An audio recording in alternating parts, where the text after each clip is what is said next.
The Seahawks just flipped the whole damn board in 48 hours and almost nobody noticed. I'm Ethan Carter, and today the question is brutal. Are we actually building real depth, or are we just patching holes? 17 names on the practice squad, 2 seventh-round rookies saved from the brink, Bohanna and Peely back on the radar, and an ex-QB linebacker hitting the 53-man roster. You feel that tension? This is cold strategy, it's survival, it's about identity. The Legion of Boom taught us one thing: brains and brawn can walk hand in hand. So right now, are you seeing a pattern or just chaos? Take a breath, because I've got a quick word before we dive into the details that are going to reopen some old wounds. All right, my fellow Seattle Seahawks fan, before we get into the details of this Thursday with the latest on our team, a quick request from me to you. If you follow the Seahawks Insider Report and you like our analysis but you haven't subscribed yet, please hit that subscribe button. It's absolutely crucial for the channel and for our community of Seahawks fans to keep on growing. Thank you so much for your support. 17 players on the practice squad, but it feels more like a jigsaw puzzle where any piece could vanish in a heartbeat. The Seahawks announced their initial list, and the key detail is that every single one of them was already in training camp, including the 7th-round rookies Damian Martinez and Ricky White III, who were cut on Tuesday and brought right back on Wednesday. This is classic John Schneider roster chess: lose no one, keep everyone. And you, the veteran fan, you remember when losing a prospect on the waiver wire was a gut punch that lasted the whole week, right? Now, the strategy is crystal clear: keep 70 competitive names in the building, not just 53. Getting Bohanna and Peely back was damn near a masterstroke. Both had been getting first-team reps with Hankins out, and a lot of people swore they'd make the active roster. Surprise, they were released just to create space to protect guys like Ivy and O'Toole. Anyone who watched Holmgren and Carroll play this exact same game of chess knows it's ruthless, but it works. The emotion hits, yeah, because we get attached to these players, but deep down, it's a cold numbers game. And look at the impact: real depth on the defensive line and options to promote on game day without burning a permanent spot. Now, it's not just about stability. There's immediate uncertainty too. Chris Paul Jr., the linebacker drafted by the Rams, is expected to join the practice squad. A young talent, a Butkus Award finalist, already building hype. Alongside him, Courtney Jackson, an explosive returner who could set special teams on fire. That means 2 current PS guys are about to be churned, maybe even Tyus 3 and Gaines, since rumors are pointing to cuts at those positions. A fan looks at this list and might think it's final, but it's not. It's going to be shaken up every single day, just like always. The most symbolic move, though, was seeing Martinez and White get reclaimed, 2 rookies who could have easily been lost to waiver claims. They're developmental projects, sure, but they're also a sign that Schneider and McDonald refuse to let homegrown talent slip through their fingers. This speaks to a tradition of ours. How many names we remember with pride today started small, like a Baldwin or even a Kearse. You can't help but feel it. We keep our own, even if they're tucked away in a corner. The question that's left is simple: is this just roster management or a quiet reconstruction? And what's more, the next official move is going to shift the team's tectonic plates even further, because we're not just talking about the practice squad anymore. A veteran linebacker is already knocking on the door of the 53, and he's about to change the entire balance of defensive snaps. You ready for this? Cutting a safety to make room for an ex-quarterback turned linebacker? Well, that's exactly what the Seahawks did by signing Chaz Surratt to the 53-man roster. D'Anthony Bell was the casualty, and right along with him, 2 guys from the practice squad, Tyus III and Gaines, became ancient history. That's the cold, hard business of the NFL. Nobody is safe. Now, look at what Surratt brings to the table. A 3rd-round pick by the Vikings in 2021, started his college career as a QB at North Carolina, then switched to linebacker. It's been a journey of highs and lows. Last year with the Jets, he played all 17 games, started 5, made 28 tackles, 2 for a loss. Nothing that jumps off the stat sheet. But he's a versatile, smart player who's used to adapting. And that's the crucial detail. He sees the offense through the eyes of someone who used to run one. For a system like Mike McDonald's, where pre-snap reads and communication between linebackers and safeties are vital, that kind of experience is pure gold. The truth is, Surratt has the tools to become a useful rotational piece, but he wasn't the only move. The Seahawks also confirmed Chris Paul Jr. to the practice squad. Now this is a bet that smells like the future. A Butkus Award finalist at Ole Miss, raw talent, athleticism, and the instincts of a running back hunter. In the preseason with the Rams, he had 12 tackles in 3 games. For anyone who misses the sheer aggression of the Legion of Boom, this is the kind of player that can reignite that hope of seeing young guys ready to explode, and it doesn't stop there. Courtney Jackson arrives as a returner, and man, this is where that nostalgia flame burns bright. Who doesn't remember the thrill of watching Leon Washington flip a game with 1 return?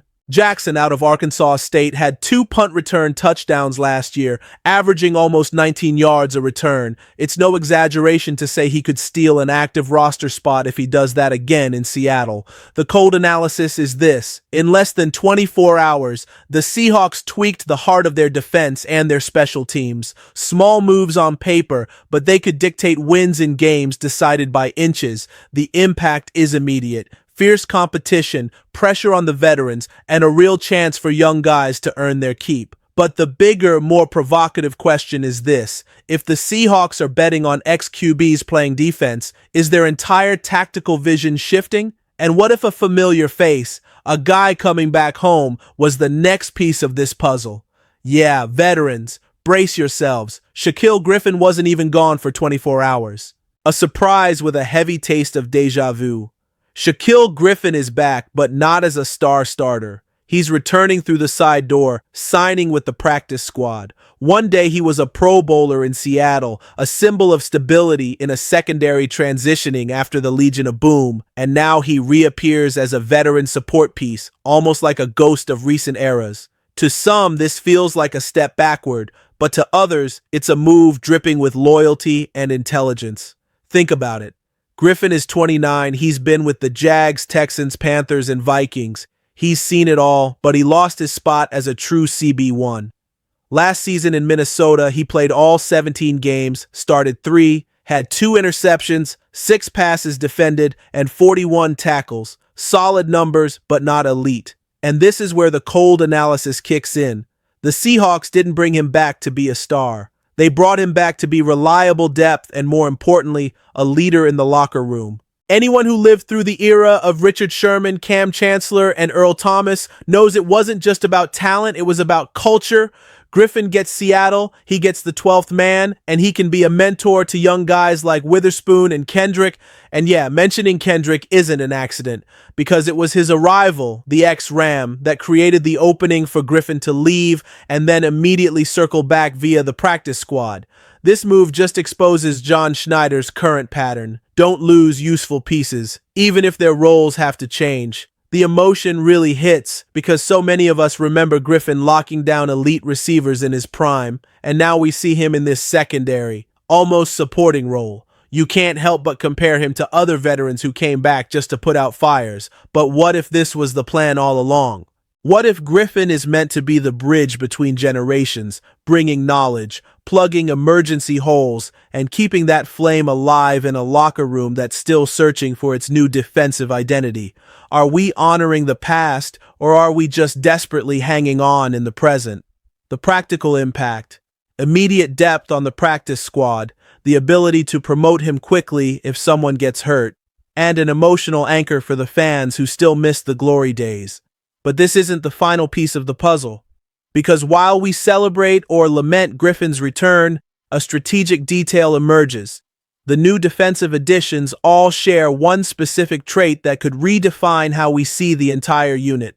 Have you noticed that the Seahawks are recruiting ex-quarterbacks to play defense? A cornerback and a linebacker with a history as a quarterback? Yes, that's what the Seahawks are doing, and Brock Heward said it best. These are very cerebral additions. Darian Kendrick from the Rams and Chaz Surratt, just brought in from the Jets, have something in common besides the blue and green uniform. They've run offenses, they've felt the pressure of reading a defense, and now they're using that inverted perspective to anticipate the enemy. Surratt, a college star at North Carolina, shattered records in high school before swapping his offensive helmet for the violence of the front seven.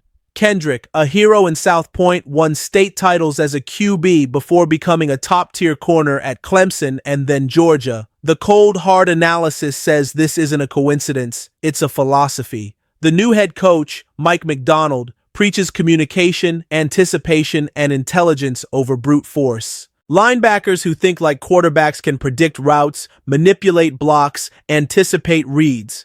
Cornerbacks with an offensive background understand the timing of passes, the subtle tells of a QB before he lets it rip.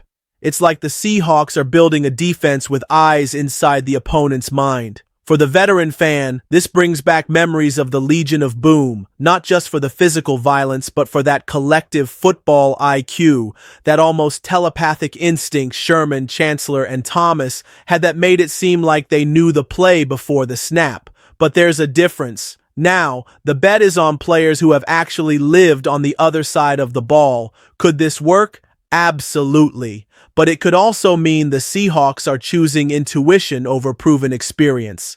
The emotion just explodes when you think about it. Are we witnessing the birth of a new defensive philosophy?